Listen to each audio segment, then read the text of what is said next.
उपविभागीय कार्यालय धारणी येथे खासदार बळवंतभाऊ वानखडे, अमरावती लोकसभा यांनी पंचायत समिती धारणीची आढावा बैठक घेतली. या बैठकीत मुख्यत्वे खासदार महोदयांनी शिक्षण, आरोग्य, कृषी, पाणीपुरवठा व विद्युत पुरवठा या विभागांचा आढावा घेतला.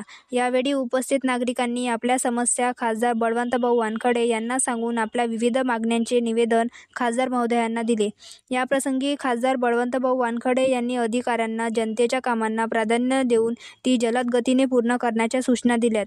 यावेळी प्रामुख्याने माननीय प्रदीप शेवाळे, तहसीलदार धारणी, माननीय भिलावेकर, गटविकास अधिकारी धारणी, माननीय महेंद्रभाई गैरवाल, माजी सभापती जिल्हा परिषद अमरावती, माननीय दयारामजी काळे, माजी सभापती जिल्हा परिषद अमरावती, राहुल येवले, उपसभापती कृषी उत्पन्न बाजार समिती धारणी, पंकज मोरे, जिल्हा अध्यक्ष व काँग्रेस अमरावती यांच्यासह पंचायत समिती धारणीचे सर्व विभागांचे अधिकारी, कर्मचारी तसेच धारणी शहरातील व ग्रामीण भागातील नागरिक मोठ्या संख्येत उपस्थित होते.